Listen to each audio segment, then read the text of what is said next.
এমন খুব একটা বেশি বাঙালি মানুষ মনে হয় নেই যার ফুচকা খেতে ভালো লাগে না। আর আমিও হলাম তাদের মধ্যে একজন।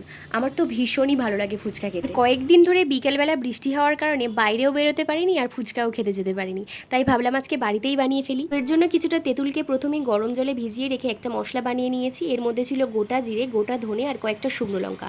এই মশলাগুলোকে একসাথে শুকনো কলায় ভেজে নিয়ে গুঁড়ো করে নিতে হবে। এরপর ধনে পাতা, কাঁচা লঙ্কা আর পুদিনা পাতার একটা পেস্ট তৈরি করে নিয়েছি। আর আমি এখানে রেডিমেড ফুচকা ইউজ করেছি, যেটা শুধুমাত্র তেলে ভাজলেই তৈরি হয়ে যায়। এখন ফুচকার টক জল বা তেঁতুল জলটাকে বানানোর জন্য প্রথমেই তেঁতুলটাকে ভালোভাবে ছেঁকে নিয়ে জলটাকে আলাদা করে ওর মধ্যে কাঁচা লঙ্কা, ধনে পাতা আর পুদিনা পাতার পেস্টটা দিয়ে একে একে একটু লেবুর রস, পরিমাণ মতো বিট লবণ, সাদা লবণ আর সেই ভাজা মশলাটা দিয়ে একসাথে ভালোভাবে মিশিয়ে নিতে হবে। এরপর কতটা টক খেতে পছন্দ করো সেই অনুযায়ী জল অ্যাড করতে পারো। এখন আলু মাখাটা রেডি করে নিচ্ছি। তো এর জন্য প্রথমেই সিদ্ধ আলুগুলোকে ভালোভাবে ম্যাশ করে ওর মধ্যে একে একে পেঁয়াজ কুচি, লঙ্কা কুচি, সেই ভাজা মশলাটা, সাদা লবণ, বিট লবণ, একটু লেবু রস আর একটু টক জল দিয়ে ভালোভাবে হাতের সাহায্যে মেখে নিয়েছি। এরপর উপর থেকে কিছুটা সেদ্ধ করা মটর আর কাঁচা ছোলা দিয়ে আবার ভালোভাবে মেখে নিয়েছি। আর মশলাটা কিছুটা কম হয়ে গেছিল, তাই আবার কিছুটা মশলা দিয়ে ওপর থেকে একটু ধনে পাতা আর টক জল দিয়ে আবার ভালোভাবে মেখে নিয়েছি। আর এখন আমাদের ফুচকা, টক জল আর আলু মাখা একদম রেডি খাওয়ার জন্য। বৃষ্টির দিনে বাড়িতে তো একবার ট্রাই করতেই পারো এইভাবে ফুচকা। আর আমার মতো কার কার ফুচকা খেতে ভীষণ ভালো লাগে অবশ্যই কমেন্ট করে। ভিডিওটা ভালো লাগলে অবশ্যই একটা লাইক আর সাবস্ক্রাইব করে দিও। আর হ্যাঁ, ফুচকা খাওয়ার শেষে কারা এরকম বিট লবণ দিয়ে টক জল খেতে ভালোবাসো এটাও কিন্তু কমেন্ট করতে ভুলো না।